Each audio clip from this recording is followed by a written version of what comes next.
मैं Akhilesh Kumar Akhilesh study point में भारतीय इतिहास की पहली पुस्तक का पहला चैप्टर ईंटें, मनके और अस्थियों में जितने भी ऑब्जेक्टिव क्वेश्चन बनते हैं उनका सलूशन इस वीडियो के माध्यम से आपके सामने प्रस्तुत कर रहा हूं। हमारा पहला क्वेश्चन बनता है, हड़प्पा सभ्यता की खोज किसके द्वारा की गई? आंसर है इसका दयाराम साहनी। और दूसरा प्रश्न बनता है, हड़प्पा सभ्यता के अंतर्गत मोहनजोदड़ो शहर की खोज किसके द्वारा की गई? तो आंसर बनता है इसका राखल दास बनर्जी। और तीसरा क्वेश्चन है हमारा, भारतीय पुरातत्व सर्वेक्षण विभाग के पहले डायरेक्टर जनरल कौन थे? तो आंसर इसका अलेक्जेंडर कनिंघम। और चौथा क्वेश्चन हमारा बनता है कि हड़प्पा सभ्यता की खोज के दौरान भारतीय पुरातत्व विभाग के पहले अध्यक्ष कौन थे? आंसर है इसका जॉन मार्शल। पांचवा क्वेश्चन है, हड़प्पा सभ्यता में शिल्प उत्पादन का प्रमुख केंद्र कौन था? आंसर है चानुधाड़ो। छठा प्रश्न है हमारा, हड़प्पा सभ्यता में शंख से बनी वस्तुओं का प्रमुख केंद्र कहाँ था? आंसर है नागेश्वर, बालाकोट। ये दोनों गुजरात में पड़ते हैं। अगला क्वेश्चन है, भारतीय पुरातत्व का जनक किसे कहा जाता? भारतीय पुरातत्व का जनक किसे कहा जाता? आंसर है इसका अलेक्जेंडर कनिंघम। आठवां क्वेश्चन है, हड़प्पा सभ्यता में हल के जूते खेतों का प्रमाण कहाँ से मिलता है? आंसर इसका कालीबंगा, ये राजस्थान में पड़ता है। नौवां क्वेश्चन है, हड़प्पा सभ्यता में गोदीवाड़ा यानी बंदरगाह का साक्ष्य कहाँ से मिला है? आंसर है इसका लोथल। 10वां प्रश्न है हमारा, हड़प्पा सभ्यता में नहरों का साक्ष्य कहाँ से मिला है? आंसर है इसका सुरतघई। और 11वां प्रश्न है, हड़प्पा सभ्यता में विशाल स्नानागार का प्रमाण कहाँ से मिलता है? आंसर है मोहनजोदड़ो। 12वां प्रश्न है, हड़प्पा सभ्यता में जलाशय या जल प्रबंधन का सबसे अच्छा साक्ष्य कहाँ से मिलता है? आंसर है धोलावीरा, ये गुजरात में पड़ता है। 13वां प्रश्न है, मोहनजोदड़ो से प्राप्त कुओं की संख्या कितनी है? आंसर है 700। 14वां क्वेश्चन है, हड़प्पा वासियों को किस धातु का ज्ञान या जानकारी नहीं थी? आंसर है लोहा। 15वां प्रश्न है हमारा, हड़प्पा लिपि में चिन्हों की संख्या कितनी थी? आंसर है 375 से लेके 400 के बीच जो है चिन्हों की संख्या थी। 16वां प्रश्न है हमारा, the story of Indian archaeology पुस्तक किसके द्वारा लिखी गई? आंसर है एस.एन. राव के द्वारा लिखी गई। 17वां क्वेश्चन है हमारा, भारतीय पुरातत्व विभाग में स्तर विन्यास प्रणाली अर्थात एक प्रकार की खुदाई होती है, खुदाई करने का तरीका होता है, तथा सैनिक परिशुद्धता का प्रयोग सर्वप्रथम किसके द्वारा किया गया? आंसर है मार्टिमर व्हीलर। यहाँ पे 18वें नंबर का क्वेश्चन है, आधुनिक की जगह अग्रशिव की मोहर होनी चाहिए। 18वां क्वेश्चन है, अग्रशिव की मोहर, नित्यांगना की मूर्ति, विशाल स्नानागार और पुरोहित राजा की मूर्ति का प्रमाण कहाँ से मिला? तो इसका आंसर होगा मोहनजोदड़ो। 19वें नंबर का प्रश्न है हमारा, हड़प्पा सभ्यता में सिमेट्री एच कब्रगाह का साक्ष्य कहाँ से मिलता है? आंसर हमारा हड़प्पा। 20वां प्रश्न है हमारा, हड़प्पा सभ्यता के किस शहर से बिखरे नरकंकालों या जनसंहार का प्रमाण मिला? यानी कि आंसर है मोहनजोदड़ो। 21वां प्रश्न है हमारा, हड़प्पा सभ्यता में बाट यानी एक प्रकार से तौलने का पत्थर जो है, किस पत्थर से बाट जो है किस पत्थर से बनाया जाता था? आंसर है चाट। 22वें नंबर का प्रश्न है, हड़प्पा सभ्यता की खोज और उत्खनन के दौरान भारतीय पुरातत्व विभाग का अध्यक्ष कौन था? आंसर है जॉन मार्शल। और 23वें नंबर का प्रश्न है हमारा, भारत में प्रथम पेशेवर पुरातत्वविद कौन थे? आंसर है इसका जॉन मार्शल। पेशेवर का मतलब स्पेशलिस्ट। भारत में पहले स्पेशलिस्ट पुरातत्वविद कौन थे? तो आंसर है इसका जॉन मार्शल।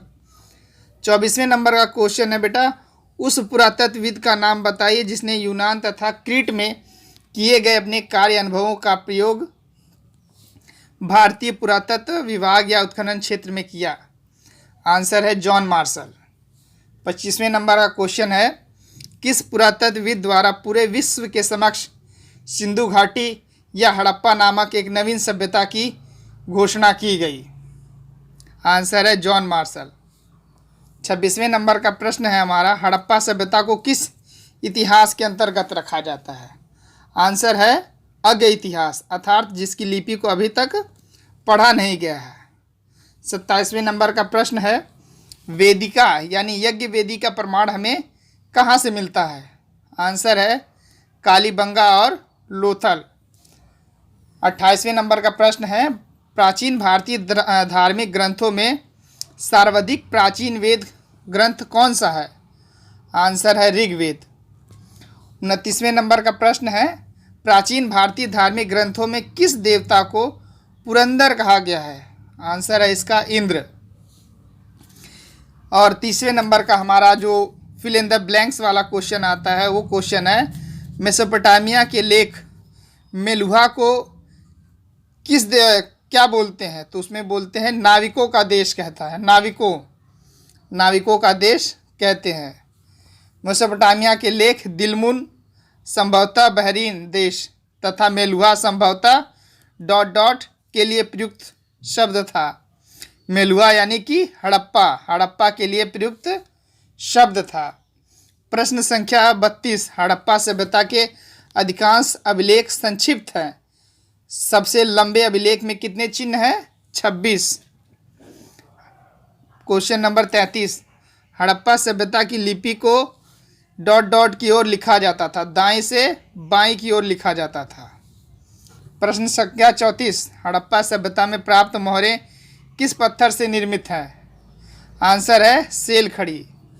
प्रश्न संख्या 35, ऋग्वेद में पुर शब्द का उल्लेख किस संदर्भ में किया गया है? आंसर है प्राचीर, किला, दुर्ग या गढ़। प्रश्न संख्या 36, हड़प्पा सभ्यता के पतन में आर्यों का आक्रमण का सिद्धांत सर्वप्रथम किसके द्वारा दिया गया? आंसर है आरसी चांद। प्रश्न संख्या 37, हड़प्पा सभ्यता में उत्खनन के दौरान प्राप्त फायांस का संबंध किससे है? फायांस क्या है? तो एक प्रकार से मिट्टी का बर्तन हुआ करता था। प्रश्न संख्या 38, मेसोपोटामिया के लेख मागन जो संभवतः ... के लिए प्रयुक्त किए जाते थे। मागन मतलब ओमान। मेलुहा के विषय में एक मेसोपोटामियाई मिथक यह बताता है कि तुम्हारा पक्षी हाजा पक्षी हो, उसकी आवाज़ ... में सुनाई दे। आंसर है राजप्रसाद में सुनाई दे। राजप्रसाद मतलब किला, महल। प्रश्न संख्या है 40, हड़प्पा सभ्यता की सबसे अनूठी विशेषताओं में से एक ध्यानपूर्वक... आंसर होगा नियोजित जल निकास प्रणाली थी। प्रश्न संख्या 41, हड़प्पा सभ्यता में प्राप्त ईंटों का अनुपात क्या था? ईंटों का अनुपात था 1:2:4। हड़प्पा सभ्यता में बस्ती 2 भागों में विभाजित थी, दुर्ग और निचला शहर। हड़प्पा सभ्यता में जल का साक्ष्य कहाँ से मिला है? हड़प्पा सभ्यता में जल का साक्ष्य कहाँ से मिला है? तो आंसर है बनावली, हरियाणा में पड़ता है ये। प्रश्न संख्या 44, हड़प्पा सभ्यता के अंतर्गत लार्जवद मणि को कहाँ से प्राप्त किया जाता था? आंसर है सुरतगई, ये अफगानिस्तान में पड़ता है। प्रश्न संख्या 45, हड़प्पा सभ्यता के खेतड़ी क्षेत्र में मिले साक्ष्यों को पुरातत्वविदों ने ... संस्कृति का नाम दिया है। गणेश्वरा, जोधपुरा संस्कृति इसका आंसर है। प्रश्न संख्या 46, जॉन मार्शल ने भारत को जहां पाया था उससे 3000 वर्ष पीछे छोड़ा, यह कथन किसका है? आंसर है SN राव। प्रश्न संख्या 47, हड़प्पा सभ्यता की सबसे विशिष्ट पुरावस्तु क्या है? आंसर है मोहरे। प्रश्न संख्या 48, हड़प्पा व मोहनजोदड़ो से प्राप्त अवतल चक्कियों को श्रमिकों द्वारा क्या नाम दिया गया? आंसर है सलन पत्थर। प्रश्न संख्या 49, नालियों के विषय में यह कथन किसका है? निश्चित रूप से यह अब तक की खोजी गई सर्वथा संपूर्ण प्राचीन प्रणाली है। आंसर है अनेस्टे मेके। प्रश्न संख्या 50, हड़प्पा सभ्यता में सड़कें तथा नालियाँ लगभग ... पद्धति में बनाई जाती थी। आंसर है ग्रिड। प्रश्न संख्या 51, हड़प्पा सभ्यता किस प्रकार की सभ्यता थी? उत्तर है कांस्ययुगीन सभ्यता थी। प्रश्न संख्या 52, अर्ली इंडस सिविलाइजेशन नामक पुस्तक का लेखक कौन है? आंसर है Ernest Mackay. My archaeology mission to India and Pakistan नामक पुस्तक का रचयिता कौन है? Answer Mortimer Wheeler. तो आज का ये जो ऑब्जेक्टिव क्वेश्चन है यहीं पे समाप्त किए जाते हैं और सब्जेक्टिव क्वेश्चन का आंसर जो है अगले वीडियो में दिया जाएगा। धन्यवाद।